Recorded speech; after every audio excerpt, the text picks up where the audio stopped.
Hi, Ed people. Good morning, good afternoon, good evening to you, wherever you may be on the face of our dear planet. My name is Tosin Kolaole, and I welcome you to my climate story with Tosin, where we showcase the human angle side of climate change. And so here, our guests share about how they're being impacted by climate change and what are some of the responses that they get involved in and how they're building resilience. So for our guest today, who is from Philippines, it's important for us to provide some background about how climate change exacerbates extreme weather conditions in the Philippines. The fact is that the Philippines are one of the world's most typhoon impacted places. There are strong scientific consensus that anthropogenic greenhouse gases are causing climate change and that this is contributing to stronger typhoon due to high sea surface temperatures. The Philippines, with its large and rapidly growing population, are vulnerable to strong typhoons, and this vulnerability is made worse by localized environmental degradation. Ultimately, a discussion of climate injustice must be undertaken because while Philippines are vulnerable to typhoons, which are made worse by climate change, the Filipino people bear a disproportionately low responsibility for causing climate change. So here today, joining us will be Jasmine De Leon, who is the uh, national coordinator for climate science in the Philippines, and she has at different times in the past been part of initiative designed to help people respond to climate change, to the point of even she was involved in humanitarian gesture to respond to the communities as they were impacted by climate change. So it's my pleasure to welcome Jasmine to the show. Welcome, Jasmine.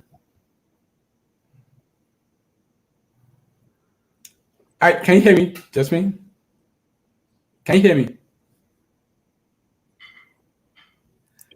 Hello, Jasmine. Can you Thank hear you, me? Tosin. I'm very grateful for this.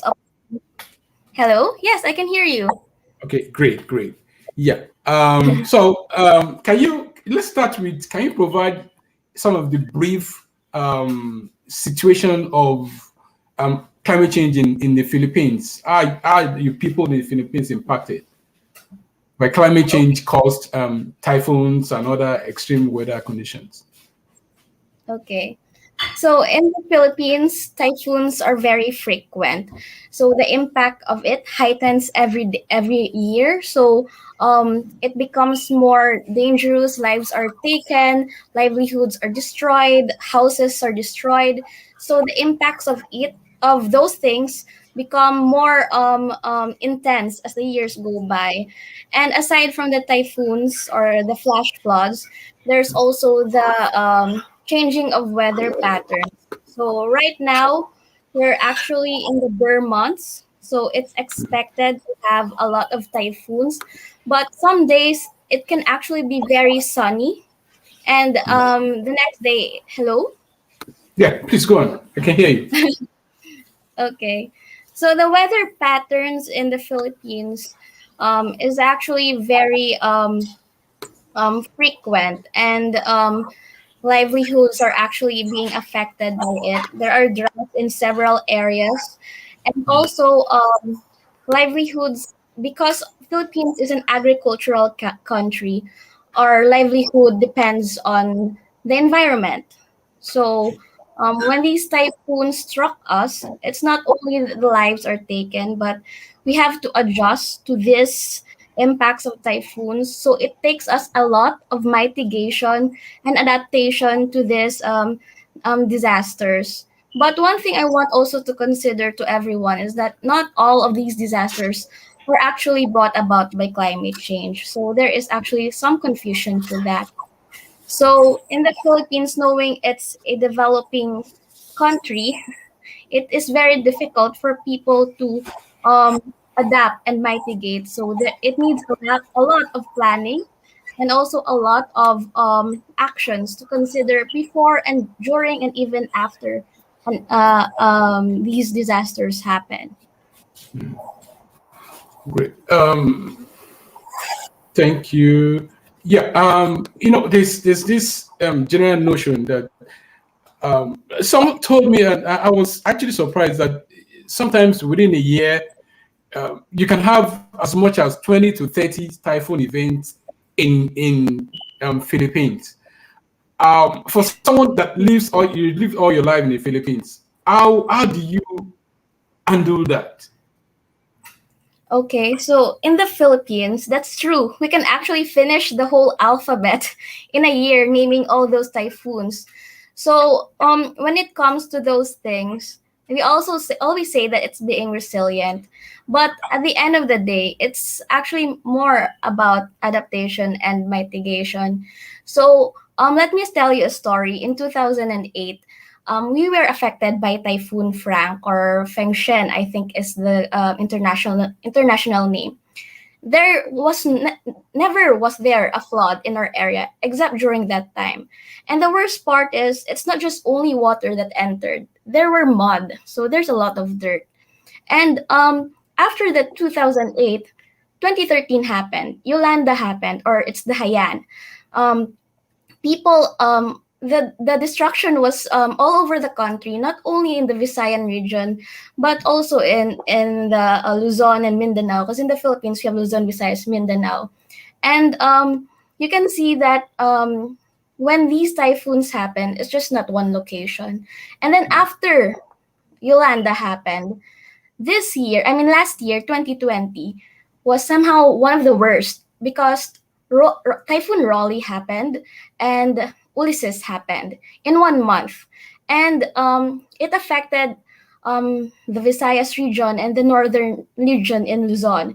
So what happens during these typhoons is that you can see a lot of organizations doing fundraisings, doing more of the reaction process, I must say, more of the adaptation process. Because mitigation is wherein you plan for an event, you make solutions before things happen.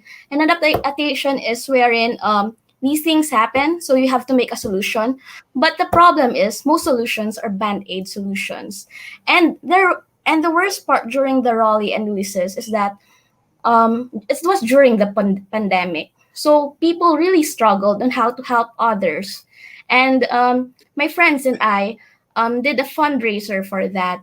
And the struggle actually during these typhoons is that as an individual, as someone who does not really have the expertise to do on the ground duties, where do I belong? How can I help? So that is where we do fundraisers through the Liwanag at Pag-asa project. And I believe that it's not only the us who can do it. I believe that everyone has a role. That's why we do partnerships. We partnered with 5 organizations to do the on the ground duty for that. So you can see during typhoons, actually in the Philippines, you can see the bayanihan. Bayanihan is when people work together to help each other.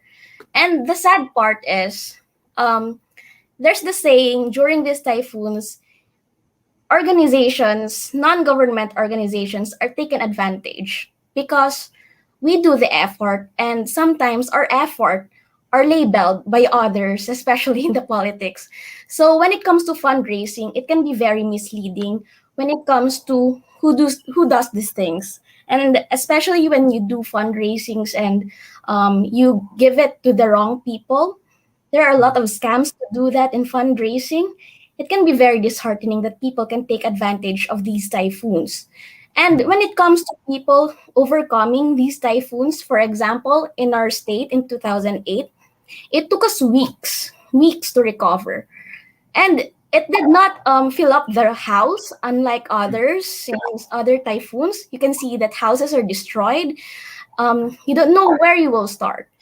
I was young then in 2008, and the way we recovered is um, we had to do it on our own. You cannot really rely on the government so much because they can only do so much.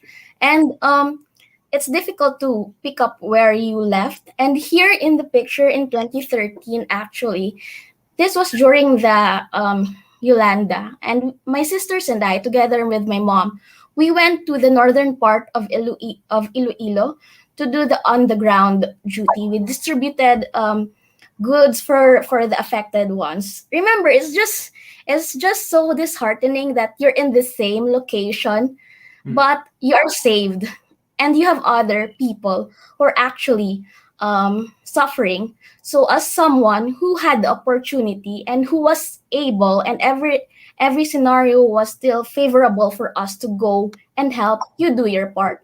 Because I believe in every typhoon, or in every disasters brought about by climate change, there are people who are actually privileged.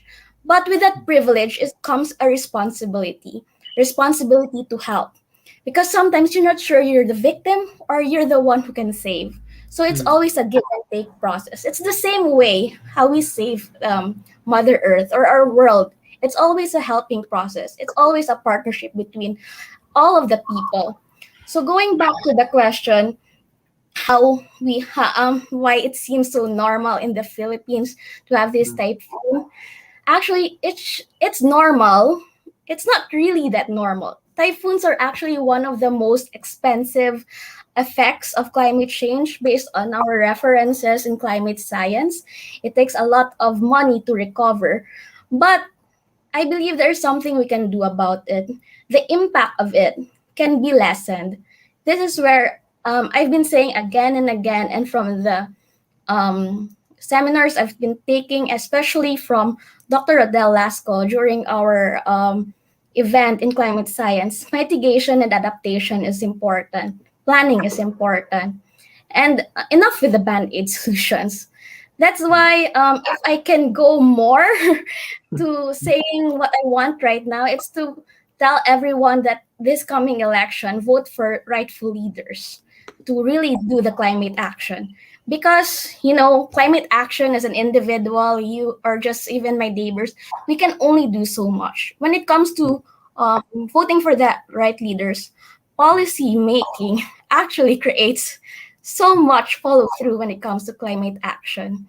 So that is something, when it comes to the Philippines typhoon, it shouldn't be a norm. It shouldn't be something that we just accept and then be resilient. It's something that we should act on through ways that not just on the reactive and fundraising events, because honestly, some efforts are not really that sustainable. So I want to push for more mitigation on it. That's why I've been an advocate of climate education. That's how I started. Once you get the awareness of what's happening around you, you get to see how you can act on it. And there's a climate space community willing to welcome you, especially right now. Access to climate space community is very easy, and you can actually do a lot right now given you're just at home.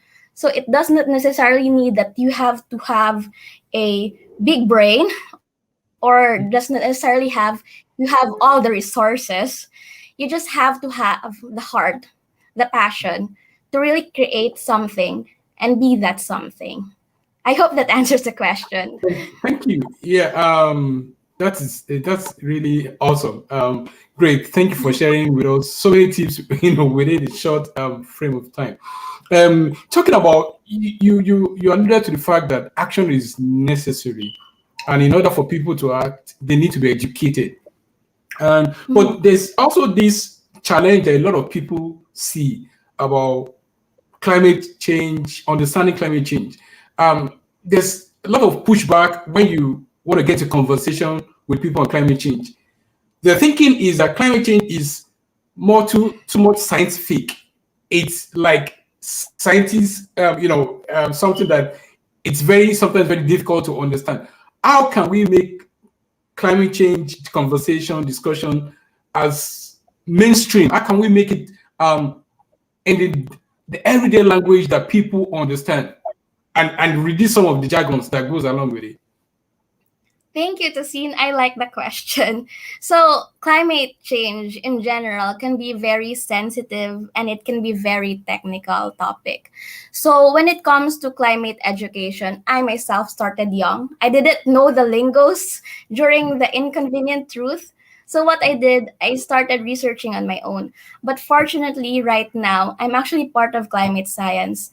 And we have these materials online available for everyone, and it's actually the terms are used for the youth, so it's understandable and it's fun. So that's one of the goals of climate science, is to um, boost climate education that is fun, interesting, accessible, and really promotes learning in a different way to make it more conversational. And one thing I want to tell everyone is that climate change or climate and education in general is a learning process. I myself, I am aware I do not know everything, because climate change is a global issue and you cannot tackle everything in like a month. It takes a lot of research, takes a lot of discussion, and especially in discussions there will be a lot of arguments, there will be siding topics. So it's important to really open your mind and see it from the person's point of view. So when it comes to like mainstreaming climate change in general, one thing I really want to tell people is that start joining a community. There is always a climate space community willing to help you, because at the end of the day, everyone did not start as an expert. Everyone started as a beginner. And it's always fun to learn climate change.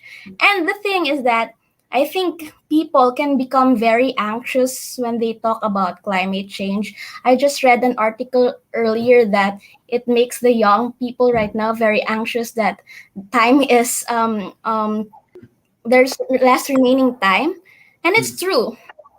Actually, when you see it, you're near the tipping point. Tipping point is when everything goes haywire and everything becomes irreversible. So with that, anxiety is actually a call for yourself to take your own action. That's how I started. I was very anxious, and how Al Gore showed all the facts and how it was global. And then experiencing firsthand in 2012 that it's really real. In 2008 that it was real. I was very anxious, and that's how I started. And it was very difficult for me back then to place myself in a community that I did not know exist. I thought I was a lone warrior then. But with everything being accessible right now, I promise you, you just search in Google or in Facebook or LinkedIn, there will be a lot of community willing to help you. If you want, you can join us in climatescience.org. We have a lot of organization communities globally, and we have discussions, and we always make sure that there is always an open free space for everyone to discuss. Climate change is an issue for everyone, so it's okay to talk about it, and it's okay to ask questions. That's how we learn. It's a learning process. Wow, it's a learning process. Yes. Yeah. You said that at some point you had to learn. You also had the time of when you had anxiety about it, but you decided to move into action. What was what was the trigger then? What led to that change? I mean, a lot of people, just like you, have anxiety about it, but they decide to say, it's just me. There's just a little I can do. And so they've decided to maybe give up for the doom days. How can people move from anxiety into action? Thank you, Tosin. So the first thing that you actually do when you start having those anxiety about climate change is just to start. Starting action through any way you know. When I started, I was in fifth grade. I could not sleep that time. I even asked my religion teacher, how will we die if we will all die because of global warming? She was stunned as a fifth grader asking that. So I asked my father, what can I do? So my father is actually a research director. So he said, um, just conserve water, conserve food, conserve everything that you place your hands on. Conservation is something that we can do at our own pace without the pressure of anyone. And conservation is something also, the IPCC director, author, Dr. Lasco, also mentioned that you have to do it on your own. You have to think global but act local. So action can take a lot of things. And when you start from like conserving water, and I just did turning off lights, and then I saw a community online, and there were friends. Actually, we start with conversations and friends telling me, "Oh, they're doing that thing also." And I have a friend in college saying that she's into this awareness campaign, and that's when I found out about um, now PH, not on our watch Philippines. It was for the Paris Agreement, wherein we asked for 1 million pledges from the Filipino youth to show it to the Paris Agreement by the National Youth Commission. So that's how I knew about the 15 low emission development strategies. These strategies just composes of doing it yourself, like unplugging, going paperless, doing your the usual advocacy in when it comes to lifestyle. And then I moved forward. I kept on researching things about climate change, and I actually attended a seminar about SDG 7. And then that's how I met climate science. I attended seminars, I attended wherever or whatever is within my reach. And that's how I became a part of climate science. I was invited by Michael Buckland. And then I found it very interesting. I found it very fun. And I found it within the advocacy that I want, which is climate education. And this is something I want to tell everyone also. Climate advocacy comes in a wide range: lifestyle, education, awareness. And it doesn't necessarily mean that when you go to climate advocate, you have to create something, or you have to be a part of a big organization or create a paper. It all starts with you and telling people what you do. It's with the word of mouth that actually um, becomes more aware of people. It becomes actually the transmission, and your influence to people is actually a great way to start your climate advocacy. Thank you so much. Thank you. This is quite creative and insightful comments you've made. And I just want to know your perspective as a young person living in the midst of like climate threatened country or community. And how do you see the future in light of the fact that science says we have less than 10 years to move, to change our habit and move the world, the planet from going to the falling off the cliff? When you imagine such forecast as a young person who dreams to be here into the future, and of course also have your pass on the world to another generation after you, when you think of that forecast, what comes to your mind? As much What is as the I what's want the, yeah, what's the image of the future you have in view of that forecast? Thank you, Tusin. So as much as I want to be scared of it, because when you're scared, you get to avoid it. So it starts to become an inspiration instead to really create something and do an action with it. For me, honestly, seeing this model graph, seeing the IPCC um, publication just last month, it can be very overwhelming that it seems like I'm not, all these things that I'm doing has no impact. So I want everyone to know that when you start climate action, you do not necessarily see the impacts immediately. It takes a lot of time. Even what we're experiencing right now is not the effect of yesterday or months ago. It's an effect of years ago, decades ago. So the future they say we will reach 3.0 degrees sooner. So that can be very disheartening for climate advocates. But the thing is, with the access right now, with the technology right now, we're hoping to fast pace also our actions. We're hoping that as time progresses, people become more aware, because awareness is actually very difficult to push through in this country, because we're in an archipelago, and it's some of the places do not really have the internet connection nor even the electricity. So I hope for the future that we get to reach those areas and be more localized when it comes to the content of climate change. So the future for me, I'm not really hopeful to really achieving the 2.0 degrees in 2030. It's quite difficult, but I'm hoping we're near that. We're near that target. Hopefully, lessening that the impacts that we have, because people right now are taking more action than we are doing years ago. So I think it's a good thing that people are being more aware, and it's a thing that um, makes our future better for everyone. So for me, when it comes to the Philippines in the future, and with our elections actually pushing for next year, and more youth are actually aware of what's happening, and more youth are actually more knowledgeable. I'm surprised to that some youth actually know about sustainability, about environmental engineering, more things that I did not know when I was their age. So that's a good start. So I'm still hopeful for the future, but hopeful in a reasonable sense that action continues to be ongoing and starts right now.